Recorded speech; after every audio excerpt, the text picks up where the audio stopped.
السلام علیکم ورحمۃ اللہ وبرکاتہ۔ سورہ زاریات پارہ نمبر 27 کی آیات نمبر 41 سے 50 تک کا ترجمہ۔ اعوذ باللہ من الشیطان الرجیم، بسم اللہ الرحمن الرحیم۔ وفی عاد اذ ارسلنا علیہم الریح، اور عاد میں بھی، عاد کے قصے میں بھی، اذ جب ارسلنا علیہم بھیجا ہم نے ان کے اوپر ریح ہوا کو، حکیم جو خیر و برکت سے خالی تھی، آندھی والی بانجھ ہوا، متاثرو جو نہیں چھوڑتی تھی، من شعین کسی چیز کو بھی، عادت علیہ جس کے اوپر سے گزرتی، الا مگر جالتا ہو کر دیتی اس کو کر رمیم بسیدہ پرانی ہڈیوں کی طرح۔ وافی سمود، اور سمود میں بھی، اس قیل لہم جب ان سے کہا گیا تمتعوا فائدہ اٹھا لو، حتی ہین ایک مدت تک، فاتو لیکن انہوں نے سرکشی کی، عن امر ربہم اپنے رب کے حکم سے، فاخذتہم الصاعقہ تو ان کو پکڑ لیا ہے کڑک نے، وہم ینظرون اور وہ خود اس چیز کو دیکھ رہے تھے۔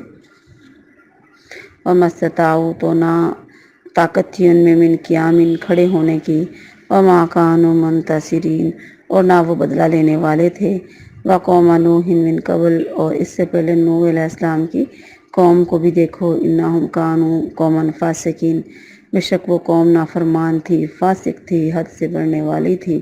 والسماء اور آسمان، بنیناہا ہم نے اس کو بنا دیا، بِأَیْدٍ اپنے ہاتھوں سے، وَإِنَّا لَمُوسِعُونَ بے شک ہم نے اس کو وسیع کر دیا، وسعت دے دی، وَالْأَرْضَ فَرَشْنَاهَا اور زمین کو ہم نے بچھا دیا، فَنِعْمَ الْمَاهِدُونَ پس کتنے ہی اچھے ہم بچھانے والے ہیں، کیسے ہی اچھے۔ وَمِن كُلِّ شَيْءٍ خَلَقْنَا اور ہم نے پیدا کیا ہر چیز کو، زوجین دو دو قسمیں جوڑے، لعلکم تذکرون تاکہ تم نصیحت حاصل کرو۔ فَفِرُّوا إِلَى اللَّهِ پس دوڑو اپنے اللہ کی طرف، انی لکم منہ نذیر مبین بے شک یقیناً میں تمہارے لیے ڈر کھلا سنانے والا ہوں۔ بامحاورہ ترجمہ۔ اور عاد میں جب ہم نے ان پر بانجھ خیر و برکت سے خالی ہوا بھیجی، آندھی بھیجی، جو کسی چیز کو نہ چھوڑتی تھی جس پر سے گزرتی مگر اسے بسیدہ ہڈی کی طرح کر دیتی تھی۔ اور سمود میں جب ان سے کہا گیا کہ ایک وقت تک فائدہ اٹھا لو، پھر انہوں نے اپنے رب کے حکم سے سرکشی کی تو انہیں کڑک نے پکڑ لیا اور وہ دیکھ رہے تھے، پھر نہ انہوں نے کسی طرح کھڑے ہونے کی طاقت پائی اور نہ وہ بدلہ لینے والے تھے۔ اور اس سے پہلے قوم نوح کو، یقیناً وہ نافرمان لوگ تھے، اور آسمان ہم نے اسے عظیم قوت کے ساتھ بنایا، اور بلا شبہ ہم یقیناً وسعت والے ہیں، اور زمین ہم نے اسے بچھا دیا، سو ہم اچھے بچھانے والے ہیں، اور ہر چیز سے ہم نے دو قسمیں بنائی تاکہ تم نصیحت حاصل کرو، بس دوڑو اللہ کی طرف، یقیناً میں تمہارے لیے اس کی طرف سے کھلا ڈرانے والا ہوں۔ السلام علیکم ورحمۃ اللہ وبرکاتہ۔ سورہ زاریات پارہ نمبر 27 کی آیات نمبر 41 سے 50 تک کی تفسیر۔ اعوذ باللہ من الشیطان الرجیم، بسم اللہ الرحمن الرحیم۔ وفی عاد اذ ارسلنا علیہم الریح العقیم۔ اس آیت میں اللہ تبارک قوم عاد کا ذکر کر رہے ہیں کہ ان میں بھی ہم نے ایک نشانی چھوڑی، بڑی عبرت چھوڑی، کہ اصل میں اس میں ایک حکیم لفظ آیا جس کا معنی ہے کہ وہ عورت جس کے ہاں بچہ نہ پیدا ہو سکتا، اور مرد کو بھی حکیم کہہ سکتے ہیں، بہرحال پھر ہر اس چیز کو بھی کہہ سکتے ہیں جو خیر و برکت سے خالی ہو۔ تو قوم عاد پر جو آندھی مسلط کی گئی وہ بھی خیر و برکت سے خالی اور بالکل تباہی اور بربادی کا سبب بنی، اس لیے حکیم کہا گیا۔ تو ماتاذر میں شیعہ کی مثال دی گئی ہے، وہ ہر چیز کا یہ حالت کر دیتی تھی جیسے ہاتھ لگانے سے پرانی ہڈی فوراً گر جاتی ہے نا، ایسے۔ استغفر اللہ۔ آگے آیت نمبر 44 اور 43 وافی سمود، اور اس میں سمود کا قصہ ہے۔ تو اس میں جب انہوں نے کہا قوم سمود میں بھی قصے میں بھی کیا ہے، کہاں سے یہ بات شروع ہو رہی ہے، جب ان سے کہا گیا تمتعوا حتی حین فائدہ اٹھا لو۔ تو اس کی تفسیر میں دو باتیں ہیں، ایک یہ کہ جب انہوں نے اونٹنی کو کاٹ دیا تو ان سے کہا گیا کہ 3 دن تک خوب فائدہ اٹھا لو، اس کے بعد تم پر عذاب آ جائے گا۔ ان 3 دنوں میں وہ توبہ کر سکتے تھے، مگر وہ اپنی سرکشی پر صالح علیہ السلام کو جھٹلاتے رہے۔ تو تیسرے دن ان کے دیکھتے ہی دیکھتے ایک ہولناک چیخ بلند ہوئی تو جس نے انہیں بھسم کر دیا۔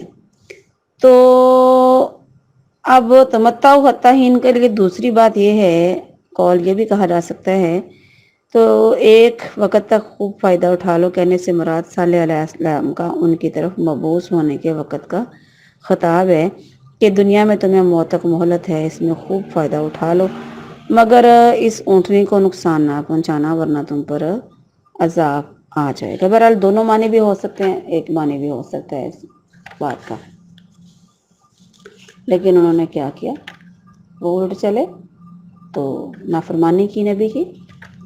جب یہ سب کچھ ان پر عذاب آیا وہ خود بھی دیکھ رہے تھے، تو اس وقت کیا ہوا، وہ مستطاع من قیام، اپنے آپ کو کھڑا بھی نہیں رکھ سکتے تھے۔ جب ہوا عذاب کے تپیڑے پڑے تو زمین پر ایسے گرے، دوبارہ اٹھ نہیں سکے، نہ اپنے آپ کو بچا سکے، بدلہ لینا تو بڑی دور کی بات ہے۔ آگے قوم نوح کا ذکر ہے۔ اللہ تبارک و مسلسل مختلف قوموں کے عذاب سے، ان کے حالات سے ڈرا رہے ہیں کہ 5 قوموں کا اشارہ یہاں پہ ہے کہ اللہ تعالیٰ نے انہیں انہی چیزوں کے ساتھ عذاب دیا جو ان کے وجود اور قیام کا باعث تھی۔ وہ 4 چیزیں کیا ہیں؟ مٹی، پانی، ہوا اور آگ۔ قوم لوط پر مٹی کے پتھر برسائے گئے، فرعون اور قوم نوح پانی کے ساتھ، عاد ہوا کے ساتھ اور ثمود آگ کے ساتھ تباہ و برباد کر دیے۔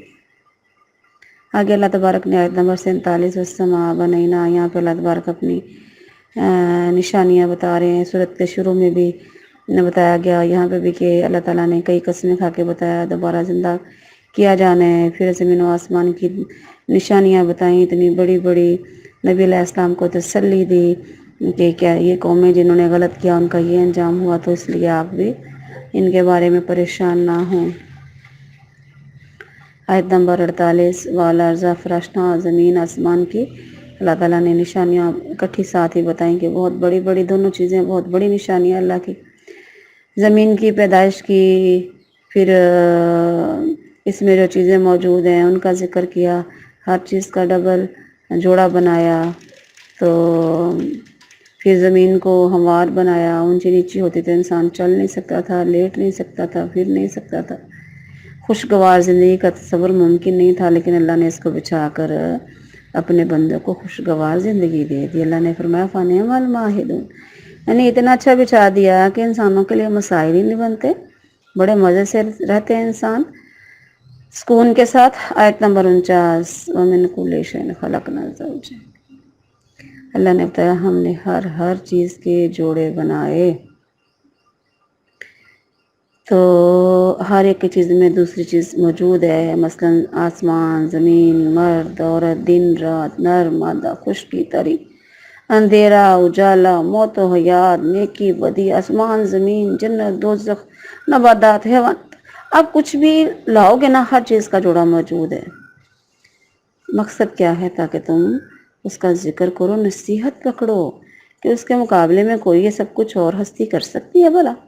اس لیے فَفِرُّوا إِلَى اللَّهِ، اپنے رب کی طرف دوڑو، کفر کو چھوڑ دو، توحید کی طرف آ جاؤ، گناہوں سے توبہ کر کے اپنے رب کی رحمت میں آ جاؤ۔ اللہ کے نبی علیہ السلام نے فرمایا، ابو موسیٰ رضی اللہ عنہ بیان کرتے ہیں، کہتے ہیں کہ اللہ کے نبی علیہ السلام نے فرمایا میری مثال اور اللہ تعالیٰ نے جو کچھ مجھے دے کر بھیجا ہے، اس کی مثال اس آدمی کی سی ہے جو ایک قوم کے پاس آیا اور کہنے لگا میں نے لشکر اپنی آنکھوں سے دیکھا ہے اور میں ننگا یعنی واضح ڈرانے والا ہوں۔ عرب کا قدیم دستور تھا کہ دشمن کے حملے سے خبردار ہونے والا شخص کپڑے اتار دیتا، ننگا ہو کر چیخ چیخ کر حملے سے ڈراتا، اس لیے یہاں پہ کہا جا رہا ہے میں واضح ڈرانے والا ہوں، اس لیے دوڑو دوڑو۔ تو ایک گروہ نے اس کی بات مان لی اور آرام کے ساتھ اندھیرے میں چل پڑے اور بچ کر نکل گئے، اور ایک گروہ نے جھٹلا دیا تو لشکر نے صبح صبح ان پر حملہ کر دیا، انہیں تباہ و برباد کر دیا۔